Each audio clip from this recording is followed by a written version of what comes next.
Bayangkan, seseorang yang berjalan jauh ke dalam hutan untuk mencari mata air suci. Ia membaca peta kuno, menghafal doa-doa, membawa perlengkapan lengkap. Namun, ada satu hal yang ia lakukan tanpa sadar. Ia terus menata peta sampai lupa melihat tanah yang ia pijak. Ia tersandung, terluka, lalu menyimpulkan bahwa hutan itu berbahaya. Padahal yang keliru bukan hutannya. Cara ia berjalanlah yang salah. Inilah gambaran dari banyak pencari spiritual hari ini. Mereka tulus, mereka tekun, mereka rela berkorban waktu, kenyamanan, bahkan identitas lama mereka. Namun, justru di titik ketulusan itulah tersembunyi kesalahan yang paling fatal dalam menempuh laku spiritual. Kesalahan yang tidak terlihat sebagai kesalahan. Kesalahan yang sering dianggap sebagai kemajuan. Laku spiritual bukan sekadar jalan menuju terang. Ia juga cermin yang memperbesar apapun yang kita bawa masuk. Ambisi yang belum disadari akan tumbuh menjadi keserakahan rohani. Ketakutan yang belum disembuhkan akan menyamar sebagai disiplin.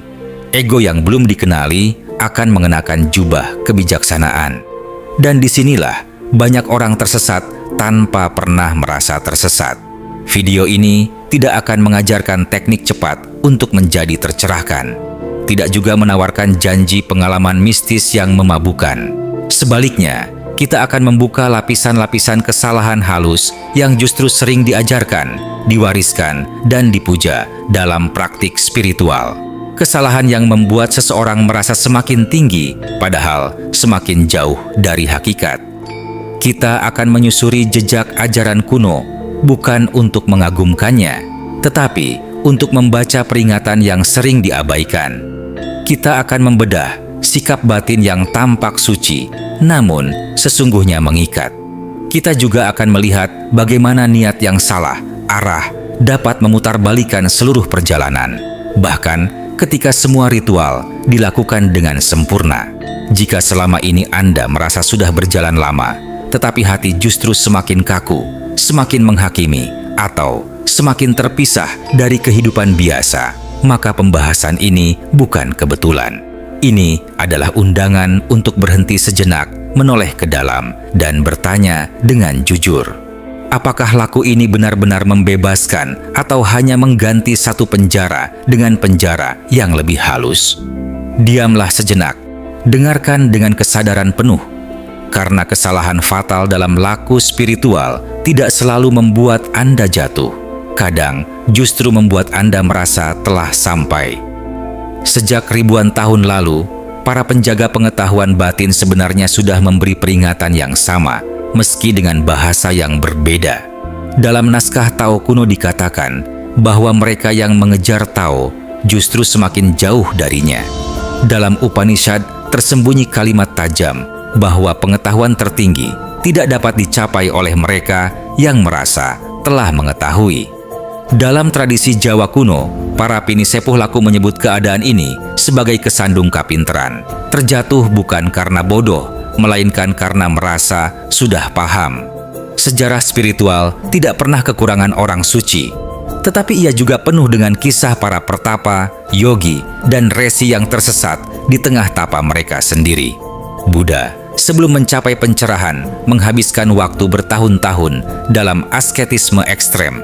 Ia hampir mati bukan karena kurang iman, tetapi karena salah memahami arah laku. Kesalahannya bukan pada ketekunan, melainkan pada anggapan bahwa penderitaan fisik otomatis melahirkan kebijaksanaan batin. Dari kegagalan inilah lahir jalan tengah, sebuah koreksi halus terhadap kesalahan yang sangat umum dalam spiritualitas. Dalam Hermetika Mesir, ada prinsip yang jarang dibahas secara mendalam, bahwa apa yang ada di dalam akan memperbesar dirinya melalui praktik batin. Jika seseorang memasuki laku dengan kehausan akan kuasa, maka yang tumbuh adalah ilusi kendali. Jika ia masuk dengan rasa ingin diakui, maka pengalaman spiritual akan berubah menjadi panggung halus bagi ego. Para alkemis menyebut fase ini sebagai nigredo batin, kegelapan yang muncul bukan karena dosa, tetapi karena bayangan diri yang tidak dikenali. Di Nusantara sendiri, laku spiritual tidak pernah dilepaskan dari kebijaksanaan hidup sehari-hari. Kejawen tidak memisahkan semedi dari cara makan, berbicara, dan memperlakukan sesama. Justru disinilah letak peringatan halusnya ketika laku dipisahkan dari hidup. Ketika ritual lebih penting daripada kepekaan, maka yang lahir bukan kesadaran, melainkan identitas baru yang rapuh. Para leluhur menyebutnya Minangka Wongkang, kelangan rasa. Seseorang yang rajin bertapa, tetapi kehilangan rasa sejatinya sebagai manusia. Masalahnya, kesalahan fatal ini jarang tercatat sebagai larangan keras. Ia disampaikan dalam bentuk cerita, simbol, dan sindiran halus. Karena kesalahan ini tidak dilakukan oleh orang ceroboh, tetapi oleh mereka yang serius. Semakin serius seseorang, semakin besar godaan untuk mengukur, membandingkan, dan menilai kemajuan batinnya. Di titik ini, laku berubah dari proses peluruhan menjadi proyek pencapaian. Para mistikus sejati selalu mencurigai kemajuan yang terasa terlalu jelas. Mereka tidak percaya pada perasaan suci yang terlalu rapi. Dalam banyak tradisi, tanda awal tersesat bukanlah kegagalan moral, melainkan munculnya kepastian batin yang kaku. Saat seseorang berhenti bertanya, berhenti meragukan dirinya sendiri, dan mulai merasa menjadi pusat kebenaran, disitulah alarm sunyi berbunyi. Memahami konteks ini penting sebelum kita melangkah lebih jauh, karena kesalahan fatal dalam laku spiritual bukanlah penyimpangan dari ajaran. Justru, seringkali ia tumbuh dari pemahaman yang setengah matang terhadap ajaran itu sendiri. Dan di bagian berikutnya, kita akan mulai membedah inti kesalahan tersebut bukan dari luar, tetapi dari gerak batin yang nyaris tak pernah disadari. Kesalahan paling awal dan paling dalam laku spiritual adalah kekeliruan arah batin. Banyak orang mengira bahwa laku adalah tentang menjadi sesuatu, menjadi lebih suci, lebih sadar, lebih tinggi dari sebelumnya. Padahal, sejak awal, laku sejati justru bekerja dengan cara sebaliknya. Ia bukan proses penambahan, melainkan pengurangan. Bukan pendakian, melainkan peluruhan. Bayangkan sebuah cermin yang tertutup debu. Kesalahan umum adalah mengira bahwa cermin perlu dihias agar bisa memantulkan cahaya. Padahal, yang diperlukan hanyalah membersihkan debunya. Dalam laku spiritual, debu itu adalah identifikasi diri. Namun ironisnya, banyak orang justru menambah identitas baru. Aku adalah pencari. Aku adalah praktisi. Aku adalah orang yang lebih sadar. Identitas ini tampak halus, bahkan terkesan rendah hati.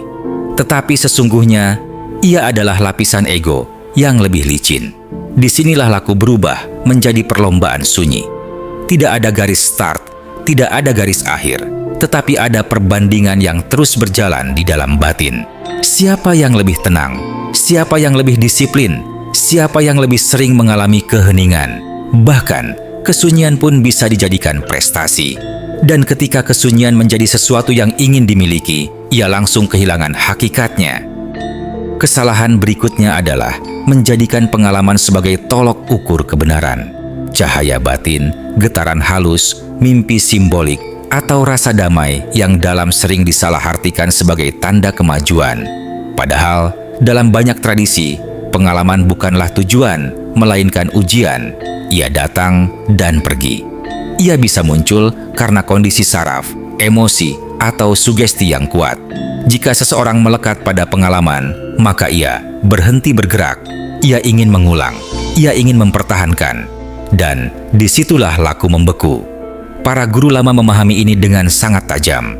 Mereka tahu bahwa batin manusia senang mengoleksi. Jika tidak bisa mengoleksi benda, ia akan mengoleksi makna. Jika tidak bisa mengoleksi status sosial, ia akan mengoleksi kedalaman batin. Akhirnya, laku tidak lagi membebaskan, tetapi menjadi lemari penyimpanan baru bagi rasa aku.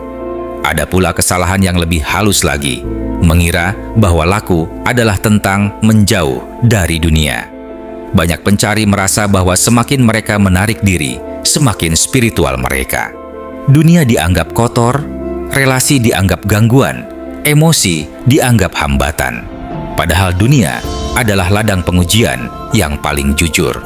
Jika seseorang merasa damai hanya saat menyendiri, tetapi mudah tersulut saat berinteraksi, maka kedamaian itu belum matang. Ia masih bergantung pada kondisi. Laku sejati tidak mematikan emosi. Ia menerangi emosi. Tidak menekan pikiran, tetapi melihat pikiran. Kesalahan fatal terjadi ketika seseorang memaksa batin untuk diam tanpa memahami geraknya. Seperti menekan air agar tidak bergelombang. Semakin ditekan, semakin kuat dorongannya. Di luar tampak tenang, di dalam terjadi ketegangan yang halus namun terus-menerus. Semua ini bermuara pada satu titik, ketidaksadaran bahwa ego tidak selalu berbicara dengan suara keras. Dalam laku spiritual, ego sering berbisik dengan suara kebijaksanaan. Ia mengutip kitab, ia menggunakan istilah suci, ia bahkan bisa berkata bahwa ia telah lenyap. Dan ketika seseorang percaya sepenuhnya pada bisikan ini, ia tidak sedang kehilangan ego. Ia sedang dikendalikan olehnya. Di bagian selanjutnya, kita akan masuk lebih dalam ke wilayah yang lebih sunyi dan lebih berbahaya. Di sana, kesalahan tidak lagi tampak sebagai kesombongan atau pencapaian, tetapi sebagai kepatuhan, kepasrahan, dan keyakinan yang tidak pernah dipertanyakan. Ada tahap dalam laku spiritual di mana kesalahan tidak lagi terasa sebagai kesalahan. Ia terasa seperti kebenaran yang mapan. Inilah wilayah paling licin, bukan karena dipenuhi nafsu duniawi, tetapi karena dihuni oleh keyakinan yang tidak pernah disentuh oleh kesadaran jujur. Banyak orang terjebak di sini bertahun-tahun, bahkan seumur hidup, tanpa pernah menyadari bahwa langkah mereka telah berhenti. Salah satu jebakan paling halus adalah ketaatan yang kehilangan kejernihan. Ketika ajaran, guru, atau tradisi diikuti tanpa ruang tanya, laku berubah menjadi mekanisme. Segala sesuatu dijalani karena sudah seharusnya demikian. Doa diucapkan, tirakat dilakukan, tapa dijalani, bukan lagi sebagai proses penyadaran, tetapi sebagai kebiasaan sakral. Di titik ini, batin berhenti hidup. Ia hanya mengulang, dan pengulangan yang tidak disadari tidak membebaskan, ia membius. Dalam banyak tradisi esoterik, murid diuji bukan dengan larangan keras, tetapi dengan kebebasan bertanya. Guru sejati tidak takut dipertanyakan, karena kebenaran tidak rapuh. Justru murid yang takut bertanya menandakan bahwa ia sedang menggenggam keyakinan sebagai pegangan ego. Keyakinan memberi rasa aman, tetapi rasa aman yang tidak diuji akan menjadi penjara halus. Kesalahan lain yang jarang disadari adalah mengidentikan kepasrahan dengan ketidakberdayaan. Banyak orang diajarkan untuk pasrah, namun tidak pernah diajarkan untuk sadar. Akhirnya, pasrah berubah menjadi sikap menutup mata. Segala kejadian dianggap kehendak semesta tanpa pernah ditelisik bagaimana reaksi batin bekerja. Padahal kepasrahan sejati bukanlah menyerah tanpa sadar. Ia adalah kehadiran penuh tanpa perlawanan batin. Tanpa kehadiran, pasrah hanyalah bentuk lain dari penghindaran. Ada pula mereka yang terjebak dalam citra kesederhanaan, bicara lembut, berpakaian bersahaja, menghindari konflik, dari luar tampak matang. Namun di dalam, emosi yang tidak pernah diakui menumpuk. Amarah disangkal atas nama welas asih. Kesedihan ditekan demi ketenangan. Dalam jangka panjang, penyangkalan ini menciptakan jarak antara kesadaran dan kehidupan nyata. Laku menjadi topeng, bukan cermin. Kesalahan-kesalahan ini berbahaya karena sering dipuji. Lingkungan spiritual jarang mengkritik seseorang yang tampak patuh, pasrah, dan tenang. Padahal, bisa jadi itu adalah tanda stagnasi. Air yang benar-benar hidup selalu mengalir. Air yang tampak tenang, tetapi tidak bergerak lama-kelamaan akan membusuk. Demikian pula batin. Ada satu ciri penting dari laku yang melenceng. Ia membuat seseorang semakin kaku, semakin sulit mendengar sudut pandang lain, semakin cepat menilai, semakin yakin bahwa caranya adalah satu-satunya jalan.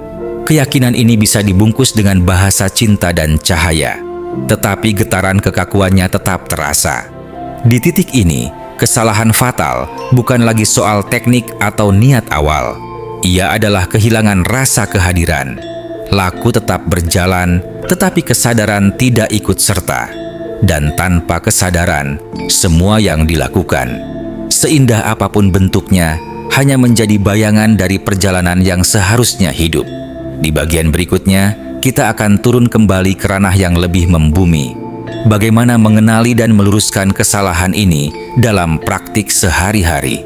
Bukan dengan menyalahkan diri, tetapi dengan menghidupkan kembali rasa hadir yang selama ini terlewatkan. Meluruskan kesalahan dalam laku spiritual tidak dimulai dengan mengganti ajaran, mencari guru baru, atau menambah ritual. Ia dimulai dengan sesuatu yang jauh lebih sederhana dan sekaligus lebih menantang. Kejujuran batin. Keberanian untuk melihat apa adanya, tanpa ingin tampak benar, suci, atau maju. Langkah pertama adalah mengembalikan laku ke dalam kehidupan sehari-hari. Perhatikan bagaimana batin bekerja saat tidak sedang berdoa, bermeditasi, atau bersemedi. Bagaimana reaksi muncul ketika disalahpahami, diabaikan, atau tidak dihargai. Di sanalah cermin paling jujur berada. Jika laku hanya terasa saat sunyi, tetapi lenyap saat berinteraksi, berarti ada pemisahan yang belum disadari. Laku sejati tidak membutuhkan kondisi khusus untuk hidup. Ia hadir justru di tengah gesekan. Latihan yang sering dilupakan adalah berhenti sejenak sebelum bereaksi, bukan untuk menahan emosi, tetapi untuk merasakannya sepenuhnya. Saat marah muncul, jangan buru-buru menyebutnya sebagai ego. Rasakan panasnya di tubuh. Dengarkan pikirannya tanpa membenarkan atau menolak. Dengan cara ini, emosi tidak ditekan dan tidak diikuti. Ia dilihat. Dari penglihatan inilah kejernihan lahir secara alami. Praktik lain yang penting adalah mempertanyakan keyakinan dengan lembut, bukan untuk meruntuhkannya secara kasar, tetapi untuk melihat apakah keyakinan itu masih hidup atau sudah menjadi kebiasaan mati. Tanyakan dalam diam, apakah yang kulakukan ini masih disertai kesadaran atau hanya karena takut meninggalkannya? Apakah aku berlatih untuk terbuka atau untuk merasa aman? Pertanyaan seperti ini bukan tanda keraguan yang lemah, tetapi tanda batin yang bernapas. Sederhanakan laku. Jika praktik terasa semakin berat, penuh target, dan menekan, mungkin ada ambisi tersembunyi di dalamnya. Laku yang tepat justru membuat batin lebih lapang, lebih peka, lebih mudah tersentuh oleh kehidupan. Ini bukan berarti selalu nyaman, tetapi terasa jujur.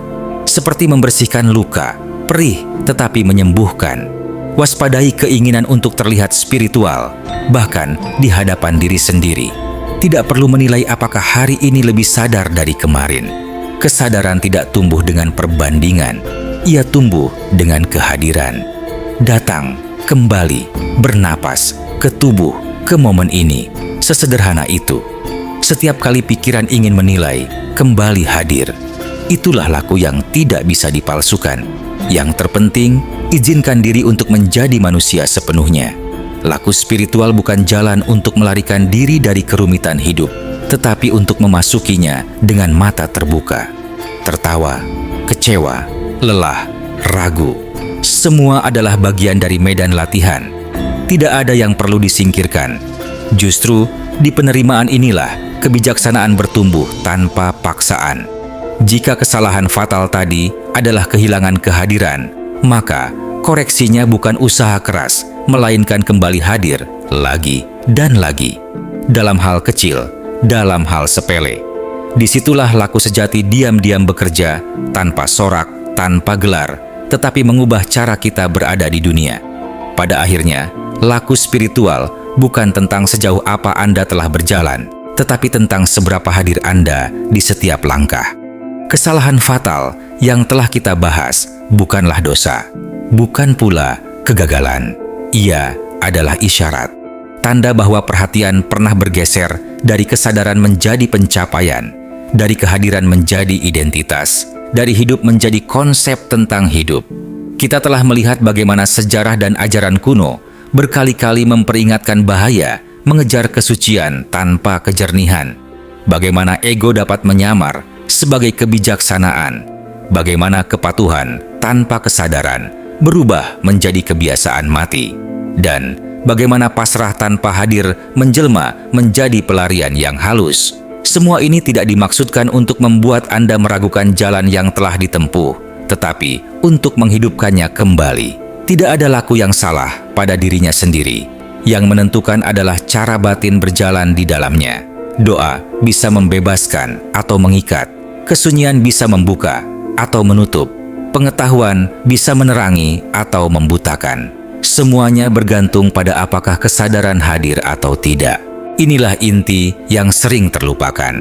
Jika setelah mendengarkan ini Anda merasa terusik, tidak nyaman, atau justru hening tanpa alasan, jangan buru-buru memberi label. Diamlah sejenak, rasakan.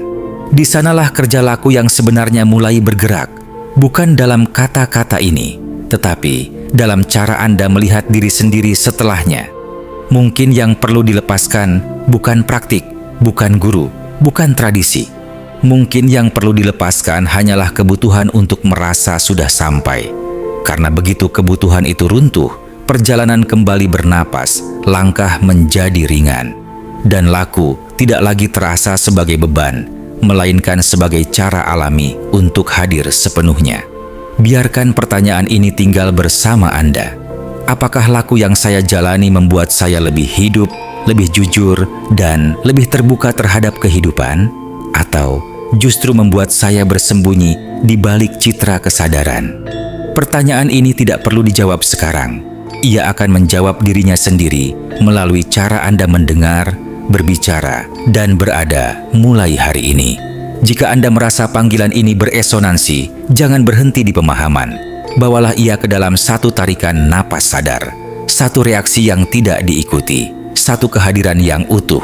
Di sanalah laku sejati berlangsung, diam-diam, tanpa saksi, namun nyata.